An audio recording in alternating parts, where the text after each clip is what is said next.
भगवद गीता सार अध्याय 1 श्लोक 1। धर्मक्षेत्रे कुरुक्षेत्रे संवेतायुयुत्सव मामका पांडवाश्चैव किम कुर्वत संजय। धृतराष्ट्र ने कहा, हे संजय, धर्म भूमि कुरुक्षेत्र में युद्ध की इच्छा से एकत्र हुए मेरे तथा पांडवों के पुत्रों ने क्या कहा। इसका तात्पर्य यह है, भगवद गीता एक बहुपठित आस्तिक विज्ञान है जो गीता महात्म्य में सार रूप में दिया हुआ है। इसमें यह उल्लेख है कि मनुष्य को चाहिए कि वह श्री कृष्ण के भक्त की सहायता से संवीक्षण करते हुए भगवद गीता का अध्ययन करे और स्वार्थ प्रेरित व्याख्याओं के बिना उसे समझने का प्रयास करे।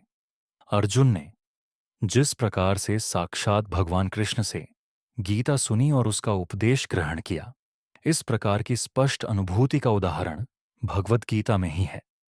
यदि उसी गुरु परंपरा से निजी स्वार्थ से प्रेरित हुए बिना किसी को भगवद गीता समझने का सौभाग्य प्राप्त हो तो वह समस्त वैदिक ज्ञान तथा विश्व के समस्त शास्त्रों के अध्ययन को पीछे छोड़ देता है। पाठक को भगवद गीता में न केवल अन्य शास्त्रों की सारी बातें मिलेंगी, अपितु ऐसी बातें भी मिलेंगी जो अन्यत्र कहीं उपलब्ध नहीं है। यही गीता का विशिष्ट मानदंड है। स्वयं भगवान श्री कृष्ण द्वारा साक्षात उच्चरित होने के कारण यह पूर्ण आस्तिक विज्ञान है। महाभारत में वर्णित धृतराष्ट्र तथा संजय की वार्ताएं इस महान दर्शन के मूल सिद्धांत का कार्य करती हैं। माना जाता है कि इस दर्शन की प्रस्तुति कुरुक्षेत्र के युद्ध स्थल में हुई, जो वैदिक युग से पवित्र तीर्थ स्थल रहा है।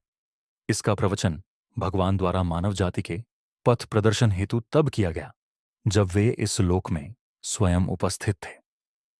धर्म क्षेत्र शब्द सार्थक है क्योंकि कुरुक्षेत्र के युद्ध स्थल में अर्जुन के पक्ष में श्री भगवान स्वयं उपस्थित थे। कौरवों का पिता धृतराष्ट्र अपने पुत्रों की विजय की संभावना के विषय में अत्यधिक संदिग्ध था। अतः इसी संदेह के कारण उसने अपने सचिव से पूछा। उन्होंने क्या किया? वह आश्वस्त था कि उसके पुत्र तथा उसके छोटे भाई पांडु के पुत्र कुरुक्षेत्र की युद्ध भूमि में निर्णयात्मक संग्राम के लिए एकत्र हुए हैं। फिर भी उसकी जिज्ञासा सार्थक है। वह नहीं चाहता था कि भाइयों में कोई समझौता हो, अतः वह युद्ध भूमि में अपने पुत्रों की नियति, भाग्य, भावी के विषय में आश्वस्त होना चाह रहा था।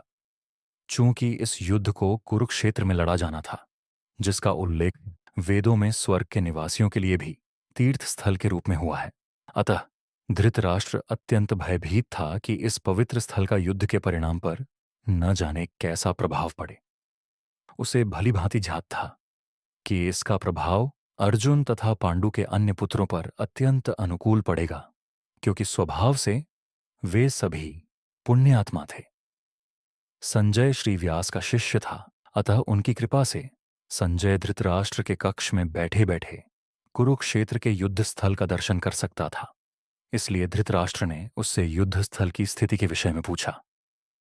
पांडव तथा धृतराष्ट्र के पुत्र दोनों ही एक वंश से संबंधित हैं, किंतु यहां पर धृतराष्ट्र के वाक्य से उसके मनोभाव प्रकट होते हैं। उसने जानबूझकर अपने पुत्रों को कुरु कहा और पांडु के पुत्रों को वंश के उत्तराधिकार से विलग कर दिया।